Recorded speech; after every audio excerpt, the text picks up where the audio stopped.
the first time. Thank you. So excited. We're going to start just kind of introducing ourselves really quickly, just for TV land out there. I am Cindy Wallace. I am obviously Robert's wife, but also in my own right, I am Reverend Dr. Cindy Wallace. I am the mental health chaplain at the Washington, D.C. VA Medical Center, which is kind of where I come from in this capacity. I hold specialty certifications in, it's a certification in thanatology, which is death, dying, and bereavement. But I just say grief for people because when I say I have a certification in thanatology, they're like, what part of the body is that? blink.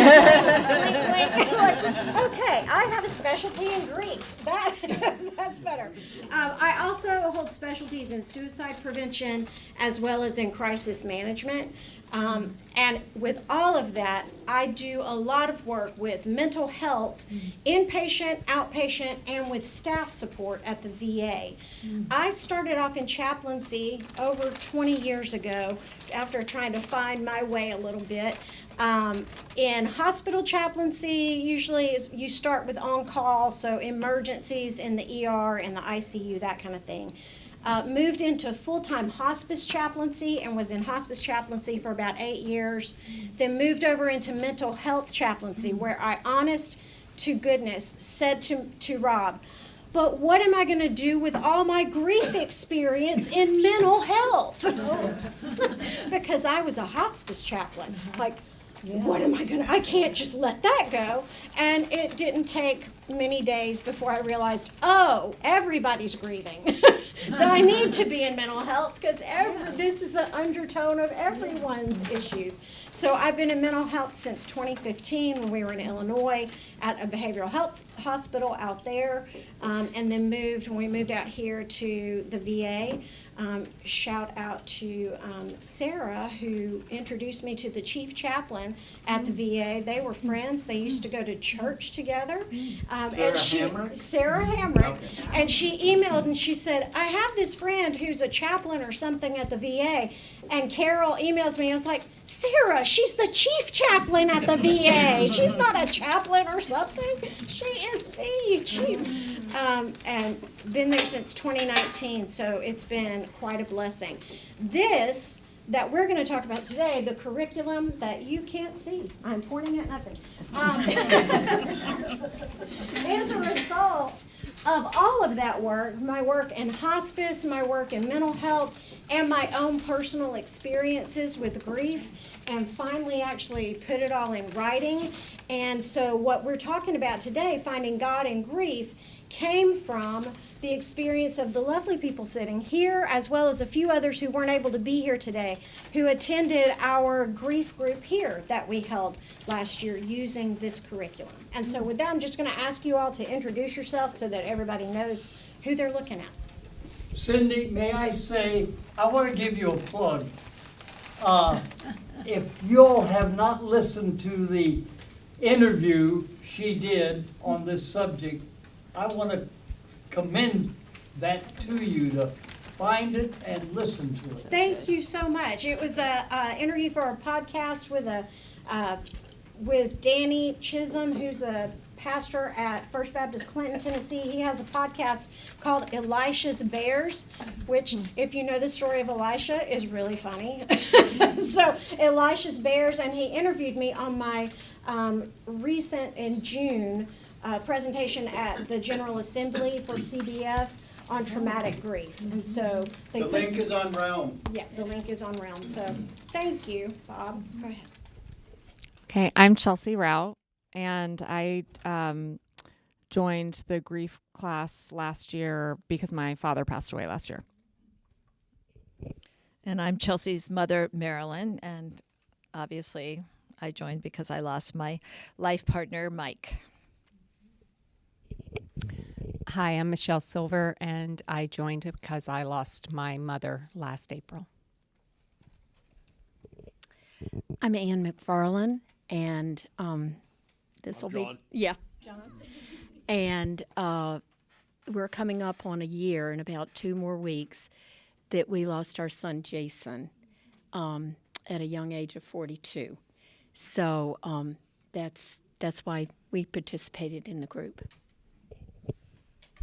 Hi, I'm Jennifer Hawks, and my mom passed in 2024, so that's why I was a part of the group. Yeah, please, can somebody say with the microphone, who's not here? Kathy? Okay. I guess I'll do that.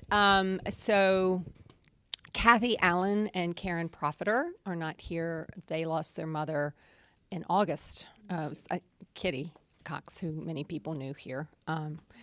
They lost her last August, like a week or two ago, a year ago.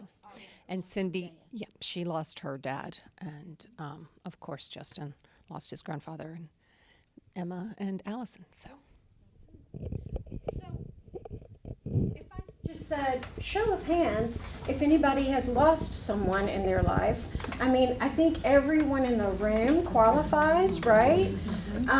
But not everybody chooses to go to a grief group, right? And that's okay.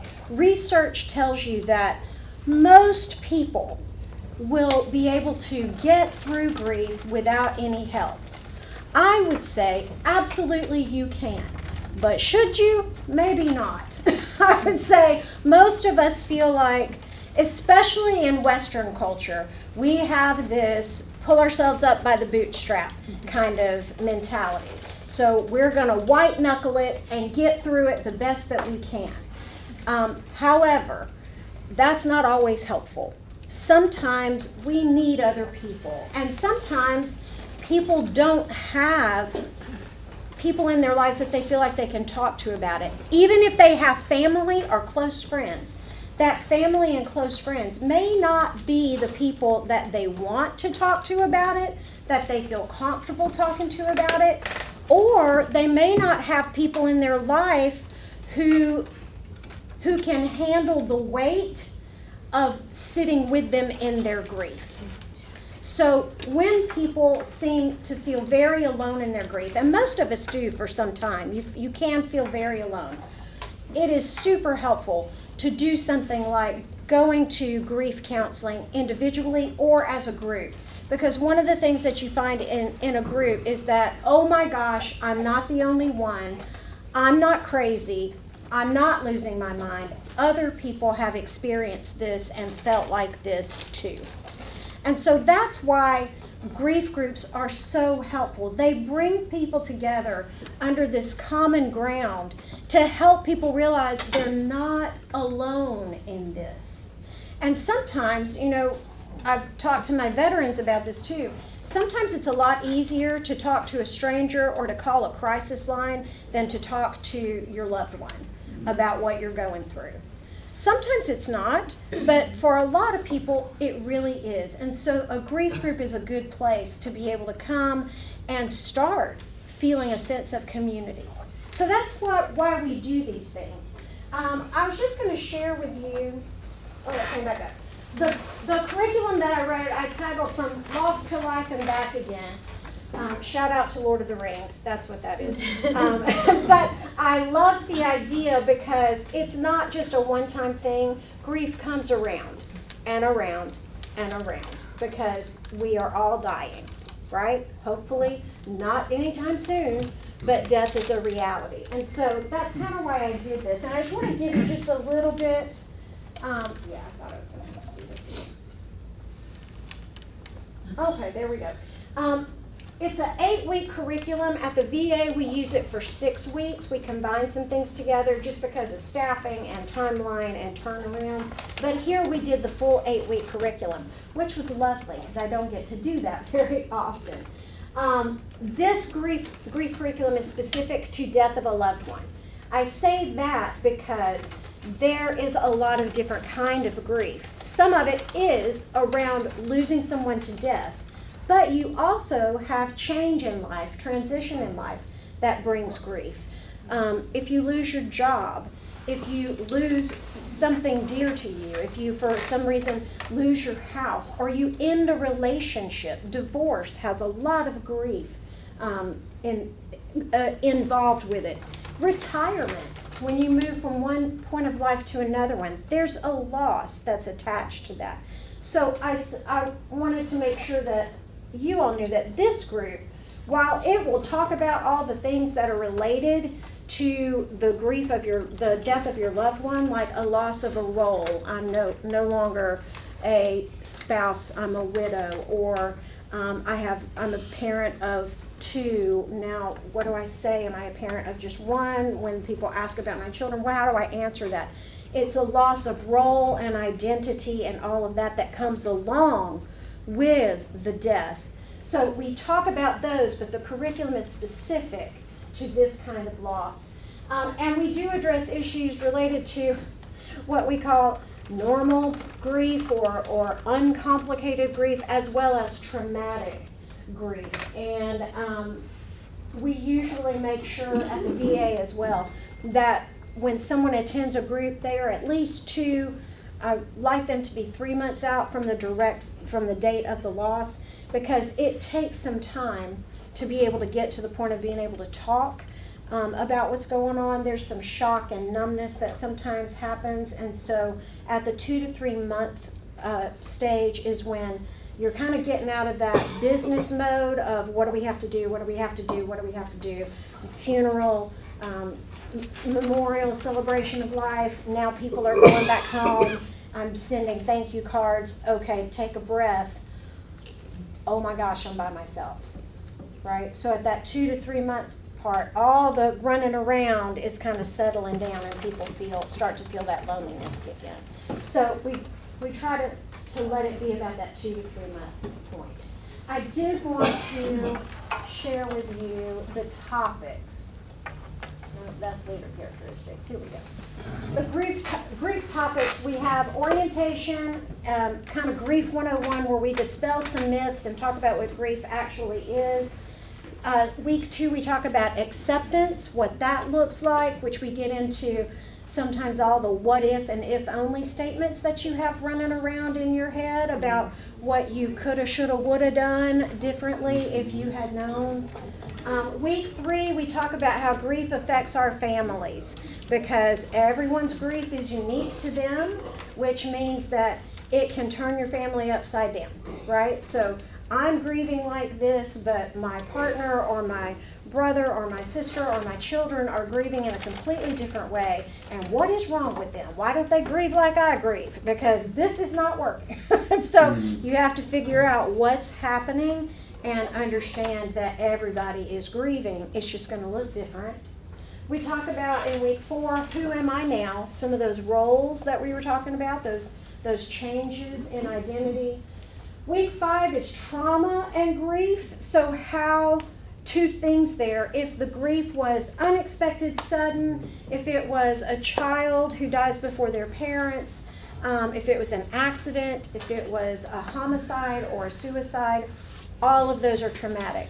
Also, it may be something that was expected and it still makes you feel like it was traumatic. So all of that can be traumatic grief. And we talk about how that's a little different. It's more intense. The intensity lasts longer. Also, if you have a history of traumatic events in your life, like many of my veterans do, grief, whether it was traumatic or not, grief in and of itself will trigger the grief and loss from that trauma. So many people who already have past traumas find themselves triggered in their trauma responses because the grief is bringing all of it back to the surface. So how do you deal with all of that?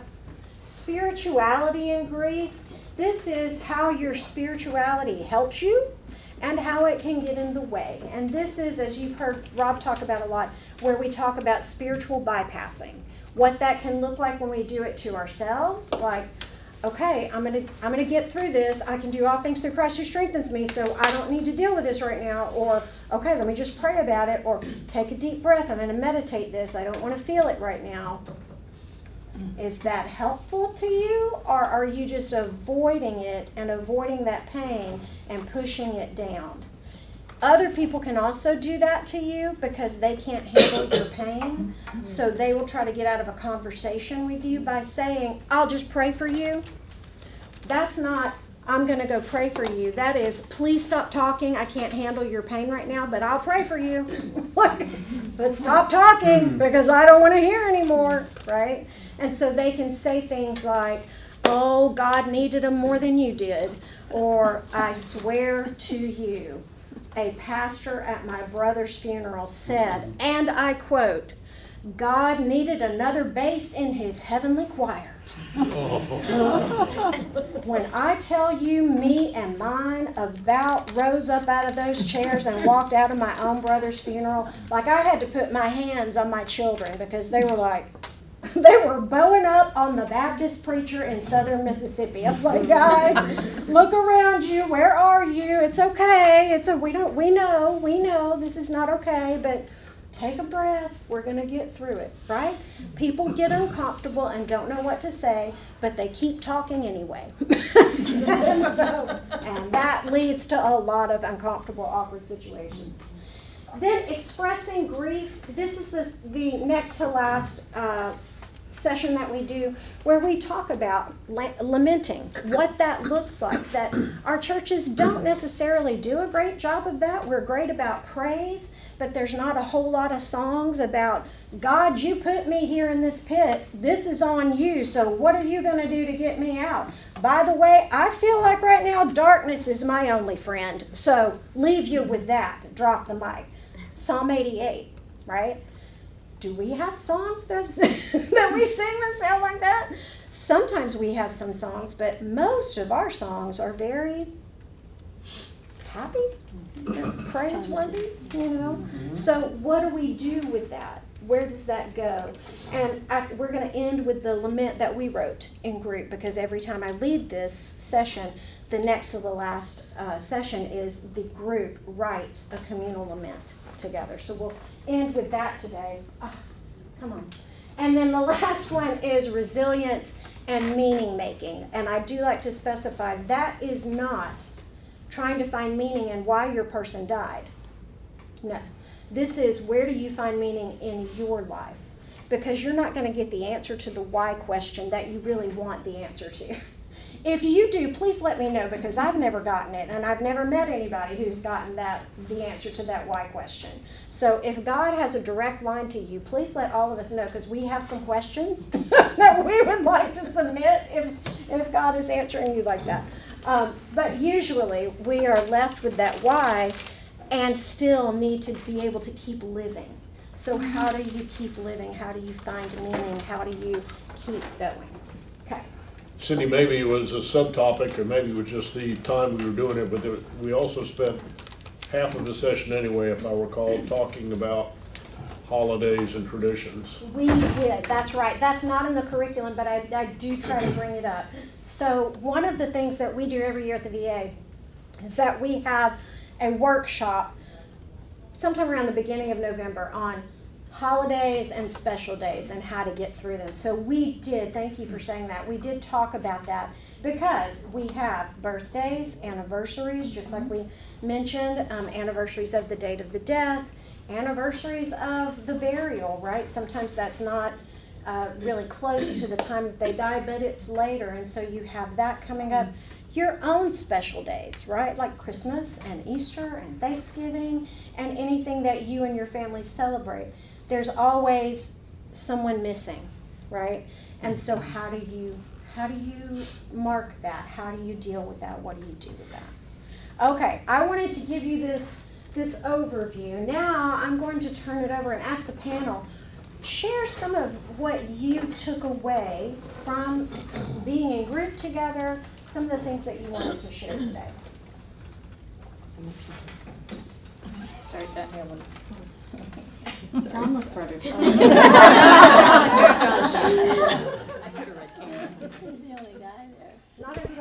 Notice I'm the only male up here, which may say something about male versus female proclivity to share in one's grief. This was not something I was particularly interested in doing. No offense to you, Cindy.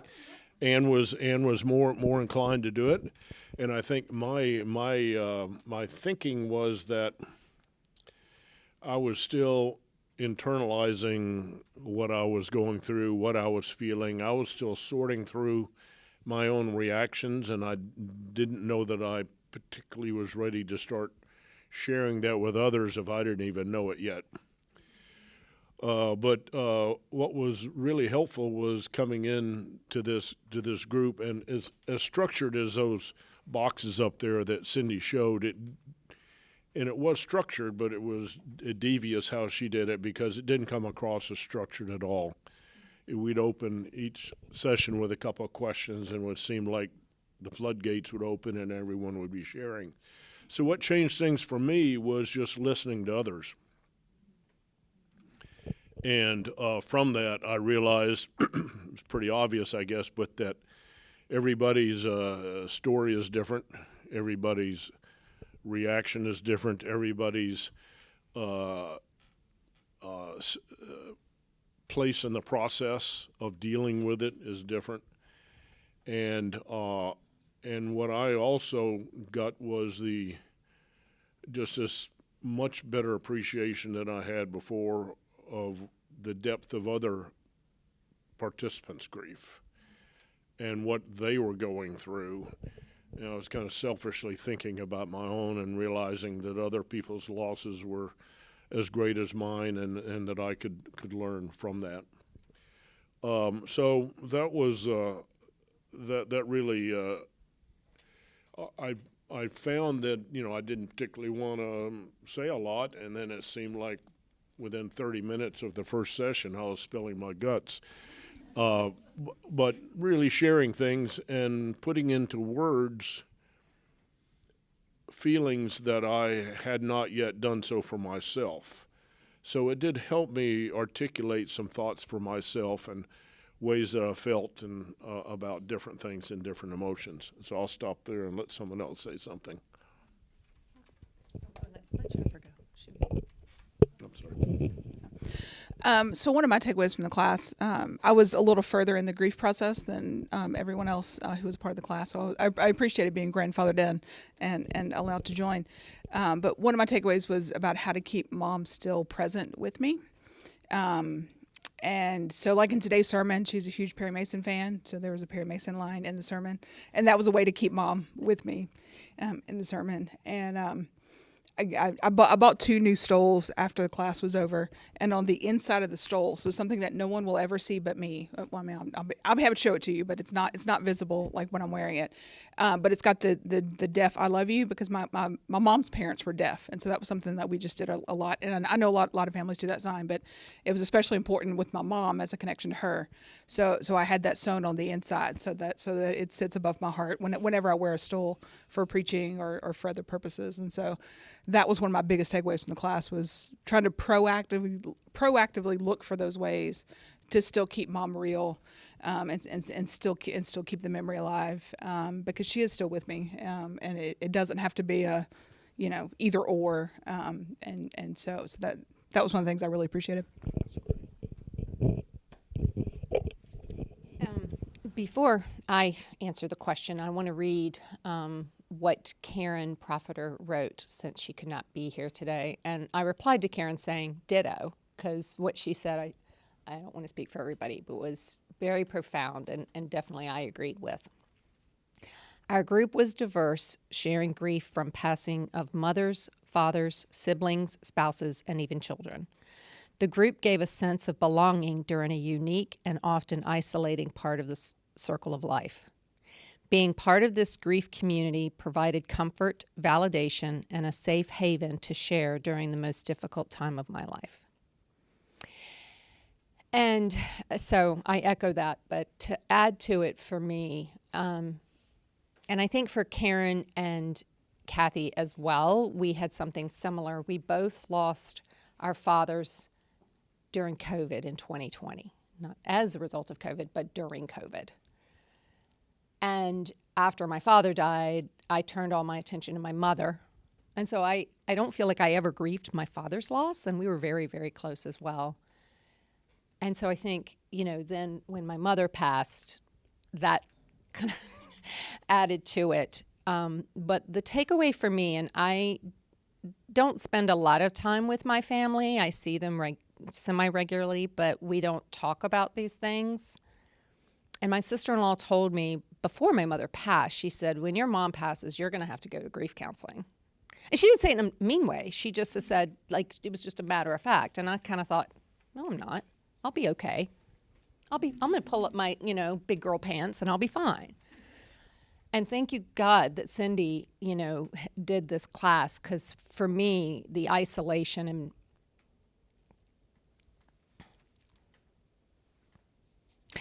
not having my mother to talk to every day was pretty horrible. And this group really just became this sort of circle of love and family for me during my grief. And so I'm blessed to have been part of it, and I thank all of you.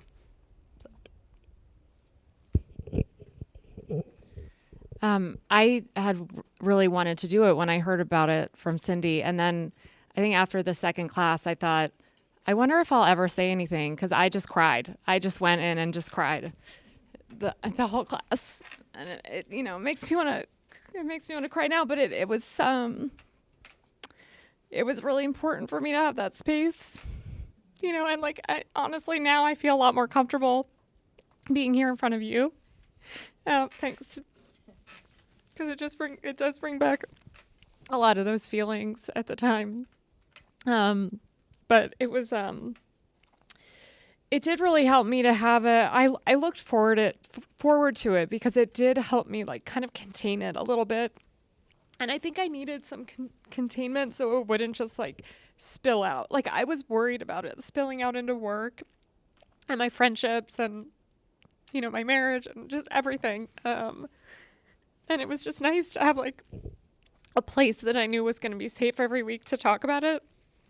And then the other thing that was really helpful, and I think for my mom and I being in it together, it just kind of made it okay to not, when my dad's, when the anniversary approached, we didn't really feel like doing anything. We didn't want to do a big thing with our family, and my sisters have two really little kids. Two of my sisters have really little kids. My brother has a really little kid. Everyone's kind of in a different life stage, and just felt like a lot of work to have to try to plan something. And I feel on that day. And I felt like kind of going through this process just gave some, it's okay. You don't have to do anything. You don't have to do it that day,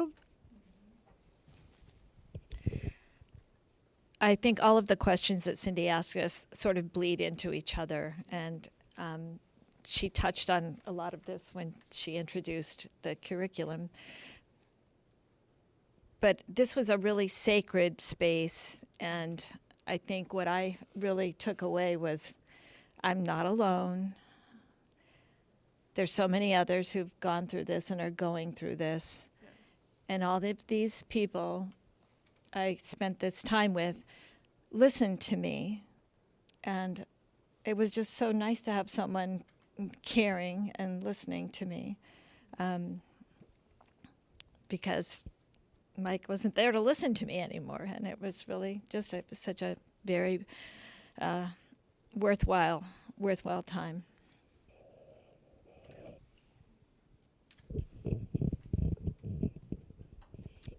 I probably will be repeating what Cindy has said and everybody has said before. I would encourage anyone, whether within this church or just your friends in your neighborhood or whatever, to participate in a grief group. I really would. We may not all of us up here, and Karen and Kathy may not see each other every day, but going through that experience with each other and sharing, and as Marilyn said, a sacred place, we are bonded. That is something now that we have, that as much as we love all of you, we have this that we shared. You really, this is a repeat, you really see and know and feel that you are not alone. we each brought different perspectives. We were the only ones in there with the loss of a child. We had loss of parents, and a spouse within the same family. So we brought different feelings and things that, even though we were all losing, we were there because of a death of someone in our family. But then we opened up about, as Cindy was talking about, grief isn't just limited to being the death of a person.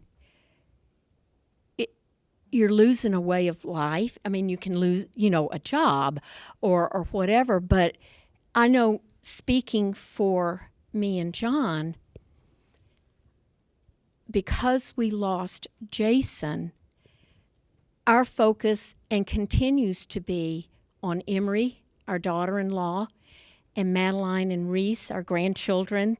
They're not here today, but many of you see them every Sunday with us in church.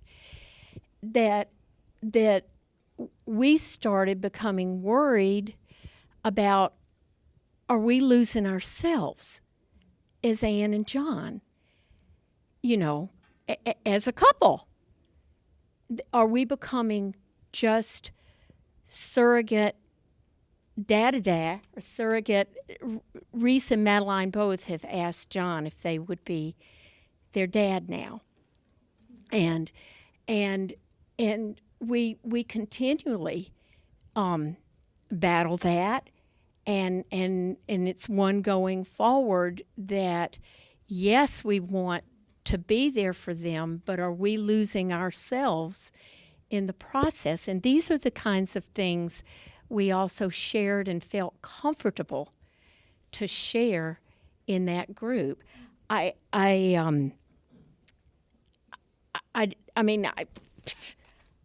There's so many things but we've already talked about, and I'm not gonna. Here, I'll pass this to someone else. I know, I'm in the middle. Well, I wanted to share just a couple of things that I try to make sure people know going in. These are some things, some kind of common myths that I like to dispel. So grief affects everybody physically, emotionally, psychologically, and spiritually. Most people just think grief is sad. Grief, we have this big ball of grief that we look at the first day, like that has all kinds of emotions. We're like, find what you're feeling in this ball of grief. I'll show that in a minute. And it's rage runs all the way through it, which is one of my go-tos, so I appreciated that. But there's also like abandonment, and there's anxiety. There's so many different things. So it's not, first of all, just sad. It is all of the emotions, and sometimes it's all of the emotions all at once, and you're not sure what you're feeling other than overwhelmed, right? But then it's not just emotions. Our brain controls our entire body. So what you're feeling affects what you're thinking, affects your behaviors and your attitudes, and affects you physically, just like any other stressor does. And so grief makes you physically exhausted. It disrupts your sleep. It disrupts your eating. It can cause you to have aches and pains and headaches in your body, just like any other stress would. It can upset your stomach and just turn your digestion inside out. It can make you have brain fog, so you can't concentrate or focus. You can't remember why you walked in the room, which if you're like me, you're already not remembering why you're walking in the room, so you add grief on top of that, and then you can't find anything for a while. I remember going back to work after my brother died and sitting at my computer and just like looking at the screen like, what am I supposed to be doing right now? Like my fingers are on the keys. I came to my computer to do something, but I couldn't. I would just have to like, okay, hold on, go back. And it took weeks of me just kind of doing that, and it took forever to get anything done because I could not concentrate, right? So you've got the mental, you've got the physical, you've got the emotional, and then you've got the spiritual piece of, God, why? God, why? Okay. Adult time, I have a little cartoon in my office at the VA with somebody kneeling by their bed, and it just says, "Dear God, WTF?" question mark. That's all it says, which is why I can put it up, because some people know what that means. But I'm like, yes, this is how I feel many days, especially during grief. Like, what are you thinking? Like, how can it be like this? This is obviously not right. It's not just. It's not fair.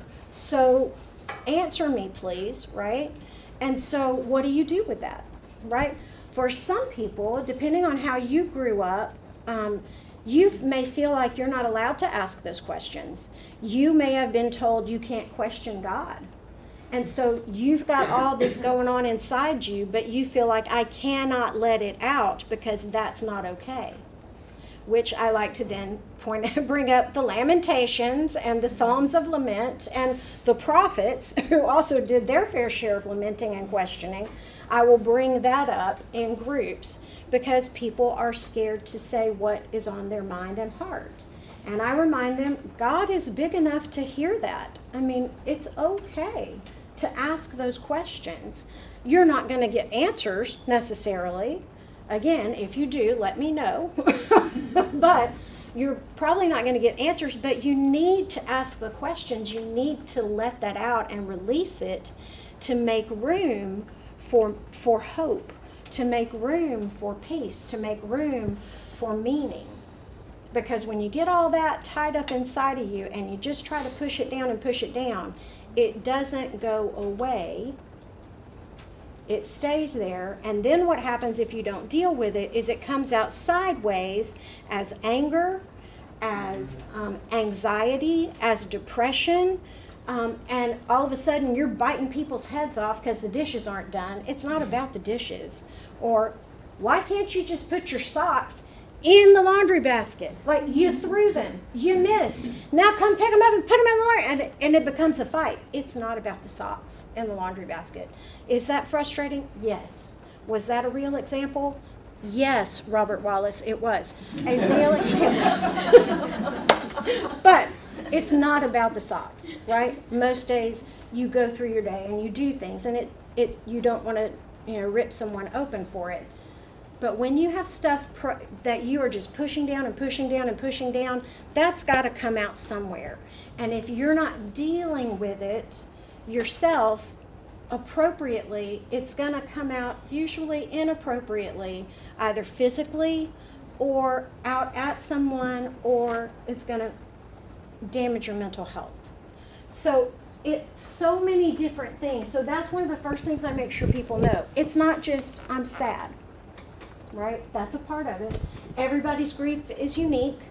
There's no one right or wrong way. I usually tell people when I'm talking to them, don't hurt yourself, don't hurt someone else, and if you're in public, don't damage their property. I mean, I don't care, but you're going to get in trouble for it. So just be aware. If you want to go home and punch a hole in your own wall, go for it, because you're the one that's got to fix that. But don't damage the property in public. That's got consequences attached to it. I have seen grown men in the floor screaming and crying and hands and feet like a toddler because their child died. Was that appropriate? Absolutely. Did the nurse say, "Can you please close that door?" Yes, because they were uncomfortable, right?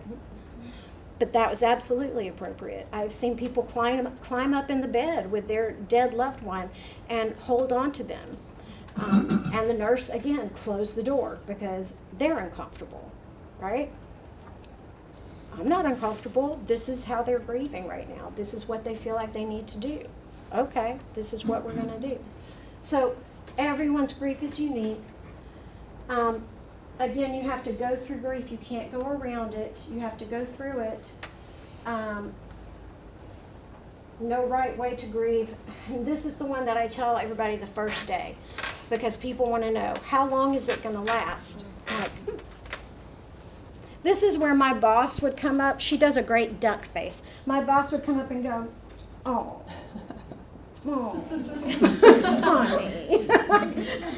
And she wouldn't do that in person to a grief group, but that's what happens inside. Like, it doesn't go away. And I tell them, you're not going to like my answer, but I'm not going to lie to you. Grief doesn't go away, right? The intensity may change over the years, but it doesn't go away because you are grieving the death of someone you love. And nothing and no one is going to fill that space. So you don't get over it, as many people will ask you, aren't you over that yet? True story, they do ask. You don't get over it, you learn how to carry it, and you learn how to manage it from now until the day you die. Because you carry it with you. You carry those people with you. And one of the things that's important about that is what Jennifer was talking about. How do I carry them with me, right? How do I keep them with me in spirit? They're not here physically, but how do I keep them with me in a way that brings me a sense of peace and connectedness to them, right? But it doesn't go away. And am I losing my mind? No, you're not losing your mind, but it makes you feel like that sometimes. It can. It can make you feel like you're losing your mind. And usually, this is the model that I use to talk about grief, and this is the model a lot of people use to talk about grief, is the Strobe and Schucht's dual process model, where you do grief work, and then you go back and you do life work. And it's like this in every moment of every day. It's always present, but so is life. Life is always ongoing. So you're going back and forth from thinking about and dealing with your loss to attending to your life changes and everything that you're dealing with now as a result of your loved one dying. Your life goes on and it looks very different. And your life changes, and it changes forever. That change is not gonna, people will say, I just want to get back to normal. I want to get back to the way I was before my loved one died. It's another duck face moment. Oh, no, that's not going to happen. No, that's not how this works. You can get to a way of living that you can manage, that you can work with, but you're not going to go back to really the way it was before. It's going to be different. It just is, because those people aren't there, right? And you figure that out along the way, hopefully with friends and family and with support. You figure that out. What does it look like? What are your new roles? What's your new relationships, your new identities? How do I distract when I need a break? So I used to say that there are people who can hear your grief and they can walk with you in your grief and they have your back, and those are your people. And I used to say, and if other people can't handle your grief, you didn't need them in the first place. Let them go.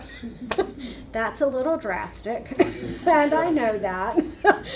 But I did hear someone, a grief researcher, say that helped me with this. The people who can't handle your grief are the people you go to when you need a break from it. And it changed my life. I was like, oh my gosh, they're useful. I know that's terrible, but that's how my brain works. Like, they are useful. There are days when you don't want to talk about it, when you don't want to be with the people who are going to ask, how are you doing? And you know they really mean it. You don't want to do it, right? That was in preparation for what each of us, for us to think about. Cindy, a couple of weeks ago, sent us some questions just to get our juices flowing, as I call it, takeaways, what to do, what not to do, what did you learn, so forth and so on. And to tag along on that last thing, I know that when we first on Realm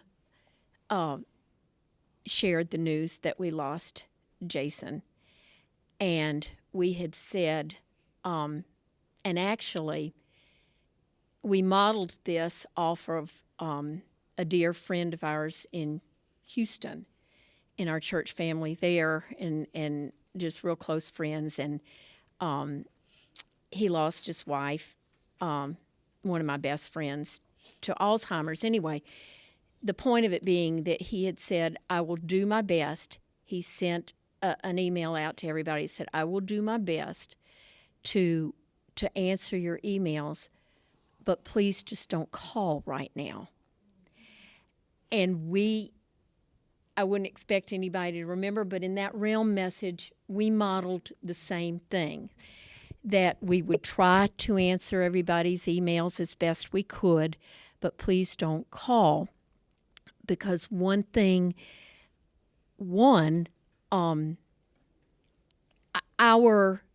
our passing for Jason was totally unexpected. And as one might expect, Jason passed at 42. Emery was also 42. 42-year-olds don't know a whole lot about funerals. Probably the only funeral they've ever been to is their grandparents. I mention that only because we were the lead horses a lot on planning the funeral. There is a lot of work to do. And you multiply that times everybody calling. Now, let me go back and say, again, as Cindy has mentioned so many times, everybody is different. What we might request, what Chelsea and Marilyn might have requested, so forth and so on. One size doesn't fit everybody. But we had a lot to do. We were flat out busy. It also, because Jason had not been ill, this was sudden. It gets a little, everybody wanted to know what happened. And you do it gets a little hard repeating that over and over and over. So for me going forward, is in our world, texts and emails may seem not personal, but it is still a way of reaching out to that person, because now I've lived through it and I know they're busy right now. They may just cannot repeat this. How many times can you repeat what happened over and over? And so that is I hope and feel like I will remember that going forward with people. And likewise, No. I know. I was just going to say, and likewise, and this has always been a bit of my tendency. People are always, and again, one's not right, one's not wrong. It doesn't mean one's not appreciated at one time more or less than another. People are so inundated at the very beginning with cards and so many acts of kindness. But it's as that time goes on. I remember when my mom died, we lived in New Jersey, and it was several weeks afterward. We were back up at, I'm from Alabama. We'd gone home. We were back up in New Jersey. John had gone to work. Jason had gone back to school. And just during the middle of the day, my brother calls, and he says, "How are you doing?" And I said, "Well, John's gone back to work. Jason's gone to school. It's me and the dog in the four walls." And that's when I really knew we didn't have our mom anymore. The point of that being, there's always this big flurry at the beginning of a loss. But for the person on the other end of it, the person going through it, that loss is still going on. So the hugs are still needed. Maybe not how you doing, because it's like, well, I'm doing the best I can. But as Brian and others on the panel last week, I think so eloquently stated, just being there for somebody and their feeling that you're there for them means so much. Well, one of the questions Cindy asked us to think about was how had we found God seen God, experienced God through this process, and the one thing I wanted to say is that I personally experienced it through each of you and everyone in this church and all of our friends in other states and people we had even lost contact with, somehow learned of the situation. Jason's friends, that we were just overwhelmed with the love. And notwithstanding the way Ann talked about, overwhelmed with cards, it was positive. All of these greetings that we received, to be getting loving comments from people that you ask yourself, would I have sent them a card? And so one of the things that I learned from this was to learn from what others, how they had gifted us. And some things that Cindy taught me and I had not thought about, because when I'm used to be interacting with someone who is grieving, I thought my duty was to come up with some wise, spiritually sound, motivating, inspirational point. And she made it clear every week that's not it, right? Because there's really not much you're going to be able to say. If you feel, what was you saying? If you feel compelled to say something, just shut up. Something like that. And what I found was that I love you. yeah, people want to know what happened. And at times it's good for me and others to walk through that and share it. And other times you don't feel like doing that. But what people really want to know is you love them. Yeah. That's all they really want to know. And they want to know that you don't say you know how you're feeling, because you don't.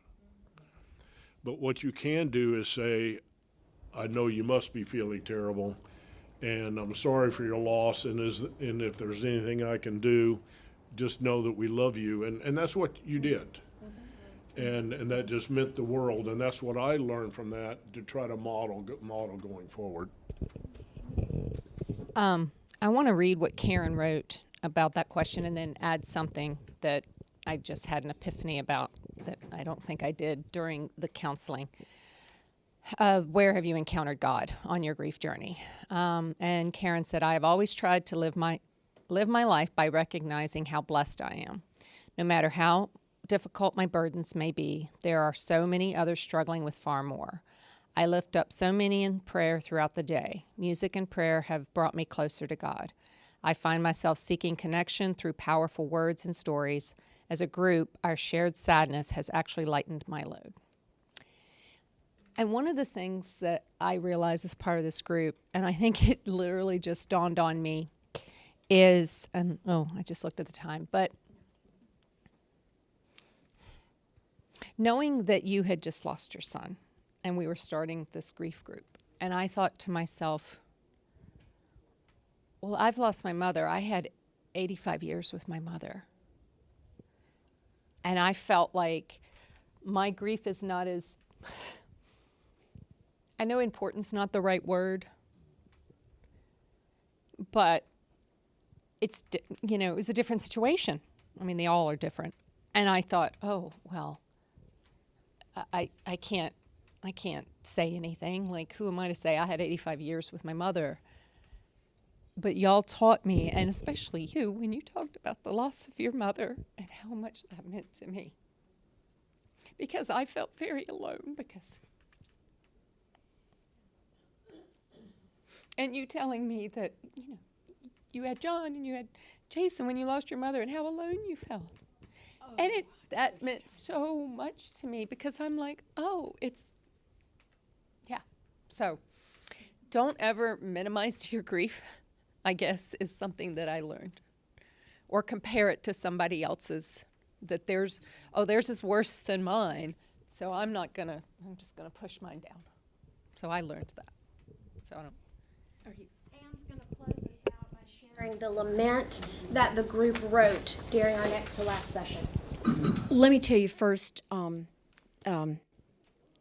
this came about. It was really cool. It was really cool. I mean, that may be a weird word choice for this, but what Cindy did, and she composed this right on the spot. She would give us leading thoughts. I don't know if they were in the form of question or whatever, but we would just respond with a line or two of what we were thinking at that moment in response to that. And she right there on the spot wrote this into a poem. And I, for one, I think I speak for all of us, it's powerful. It really for us, but I think it could be for anybody because it touches on so many of the things that we've talked about. So I'd like to share that, please. Oh God, why did you take him so early? Why do you make death so difficult? Very few people have an easy death. Why do you make it so hard on the person that's dying? I struggle with that. We all pray to die in our sleep. Why does it have to be so hard? We all had to witness it. They were in so much pain. We all pray to die in our sleep, but we want a little preparation. We would like to know it's coming so we can have dinner together. Why did you leave us behind? I was not ready. Are you ever ready? Probably not. But I had plans. Just one more day. But one more day is never enough. You question your faith when something like this happens. I have a lot of real questions. All Mom wanted to do was be with Dad, and I'd like to think that is the case, but I question. I have a mission. It's the rest of the family. As long as we're on this earth, we're able to be support, a guiding influence, a rock for them. We do still have each other. One thing I have felt throughout this whole thing is that I believe that God will never give you more than you handle. I know I will make it through this. We have before. I know it in my bones. My faith is a reflection of my grandparents, my parents, my family who raised me. They raised me to have faith in God. I was raised to be a strong, independent, faithful person. This is hard, but I will get through it. And when I have joy, I will look up at my parents and I know I will get through it. I believe I will see them again.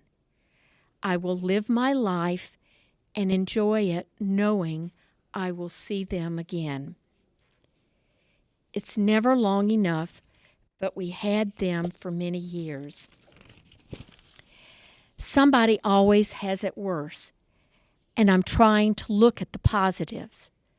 I'm trying not to wallow. I will allow myself to grieve when it hit me. I know it's okay to feel the pain. I know it's okay to pity myself and miss my loved ones. Grieving is having all this extra love now with no place to direct it. Where does all that love go?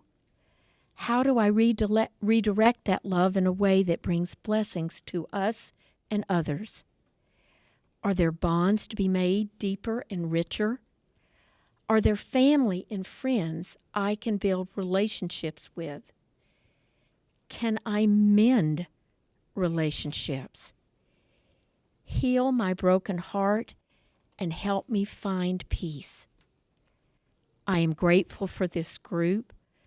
I have added us all to our daily prayers. I'm thankful that I had my loved one and all the people we have lost. I'm grateful for the love and memories of them all. that's how they continue to live on. I'm grateful for the entire McLean Baptist Church family, the continued prayers and hugs every Sunday.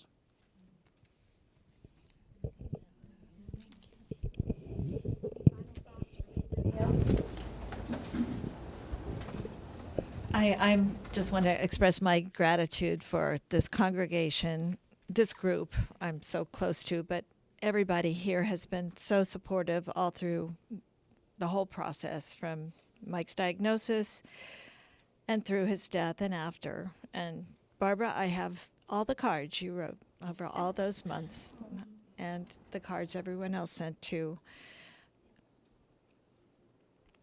God wants us to love each other, and you all did that, expressed your love. And I'm so thankful. Anything? Amen. Amen and amen. Thank you all for coming. We appreciate it. so much.